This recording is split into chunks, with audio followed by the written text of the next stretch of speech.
Hi, it's Erica with Presence in Parenting. In this video, I want to keep the conversation going about self-esteem. We've had a few videos about this.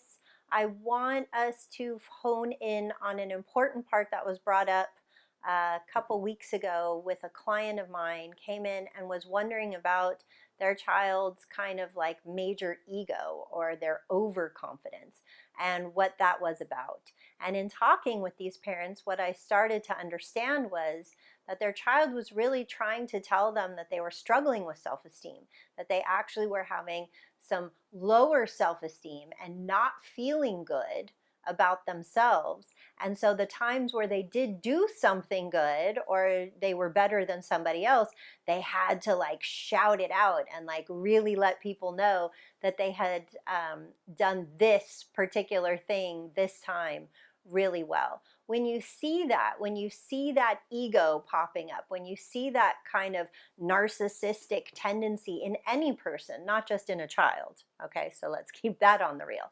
In any person, what you're really seeing is a lower self-esteem, is a blow to the ego, because really when we feel good about ourselves, we don't need to shout it out to the world.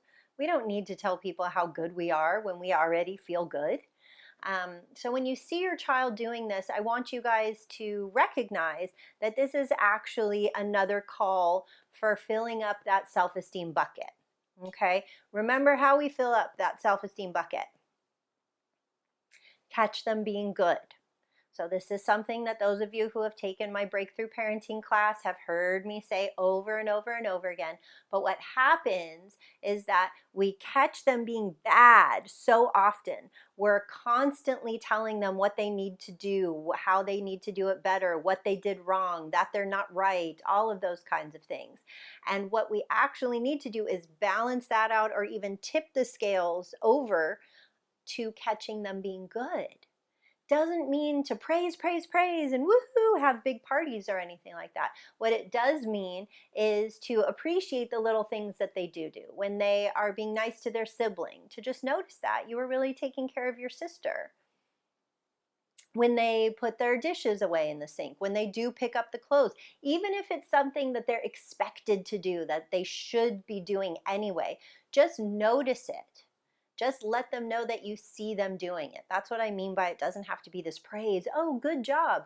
No, no, no, no. It can just be that you see that they're contributing, that you see that they're doing the things that you have asked them to do, that are part of them being a part of the family and the household, and you're noticing that to them so that they can use those as little tokens to fill up their bucket of self-esteem.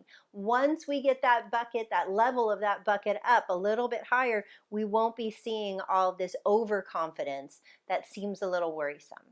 All right, I hope that this shed a little bit of light on that part of the self-esteem issue and keep the conversation going. So comment below, send me a message, find me on Facebook. Let's really start talking about how we can help children build self-esteem, keep their bucket full, and then that way they won't be needing so much from the outside of people telling them that they're good, that they're doing good. They'll start believing it from the inside. All right?